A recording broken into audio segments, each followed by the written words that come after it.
Hey Aquarius, this is Perrymore Tarot's daily reading for October 30th, 2023. This is for Aquarius. The last shuffle here for Aquarius. Let's see what's going on. Alright, so what we have is travel and consciousness of lack. And this tells me right here, very interesting, is that where you're going, you may be aware of having to leave a lack mentality in the past. Like, you got to leave it out.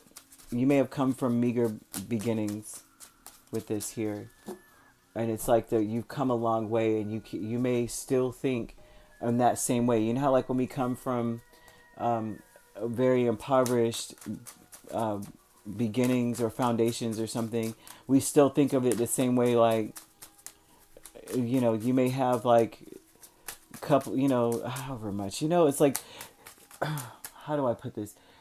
This is a person who's still like, I'm gonna go to the thrift store, knowing you could afford. Shoot, I still do that though. Everyone does that, right? This is more than just that. It seems like you have a lot of habits, especially with the Queen of Pentacles. This is even spending habits. Certain things that you do still because of how you came up or how you didn't have anything at one point. The travel, very interesting. Travel is King of Cups, Three of Wands, High Priestess, Knight of Cups. This is interesting because of the fact that you are still expecting to have to leave a situation due to unforeseen circumstances. I mean, this is basically that. I still feel, I still feel that I'm going to have to walk away from here.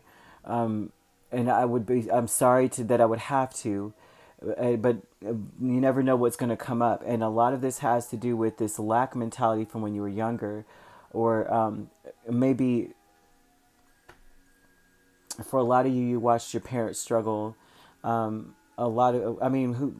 a duh, right? But they're showing a specific Aquarius or certain set of you where you saw this and you've adopted certain things in your behavior where you still feel skittish. So this lack with the Queen of Wands and Queen of Pentacles tells me that there's a level of, like, you just don't feel confident. You're not open to other people, or you're not open to explaining anything. You keep a lot in. And goes for anybody that's in your house. They may not even understand why you're a certain way. Like, don't throw those away. We could use those later. And there's a lot going on where you may not be expressing that. You may just be saying to people, giving giving what you've learned, but not explaining the lesson of how you learned it. There's a conflict with the Page of Cups and Three of Pentacles, and the conflict comes from being happy. It's like it's hard for you to give more than what you already gave. It seems like when you're in a team and it shows like something in a home, you may be very closed off, invulnerable. You don't tell them certain things. Page of Cups keeps a lot to himself. He only tells you the pretty parts. And there's a conflict with telling someone the pretty stuff, versus telling people why you got to the point where you are. What is the secret to your smile, kind of thing. This is your Mona Lisa. No one will ever know why you're smiling. And she's not even really smiling. I don't know if y'all saw that. She just smirks a little to me. It's a very interesting piece there. But they're showing that you may be on that level where there's a conflict with, like, you're working with people and you're showing them how to do something. You're teaching them how to do things, but you're not telling them why you're teaching them to do things a certain way. So there's that. You have kindred partnership with Four of Cups, Four of Cups. There's a person in your space that feels like they can relate to you. Your a wish comes true to this person, but there's a lot they don't know. This looks like there's a lot I don't know. There's a lot that Aquarius is not sharing with me.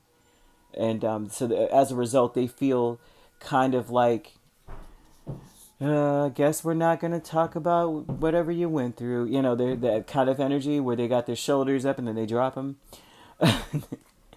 I'm seeing a lot of that with the Four of Cups here twice. And it's like they would want nothing more than to get to know you more, because the more that they do learn, the more they realize that you're everything they ever wanted in their life.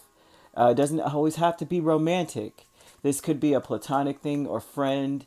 This could be just whoever, business partner, something. They just feel like you guys have a lot in common, that you were meant to meet. Soulmates don't always mean romantic soulmates. Sometimes your soulmate could be your child or your parent or your sibling or your cousin. There's a people that you come into life with that you were meant to walk through life with for a season or maybe for the whole duration of your time. And you both learn a lot from each other, and they always say that about karmic soulmates, karmic energy, right? That's where you learn stuff from them.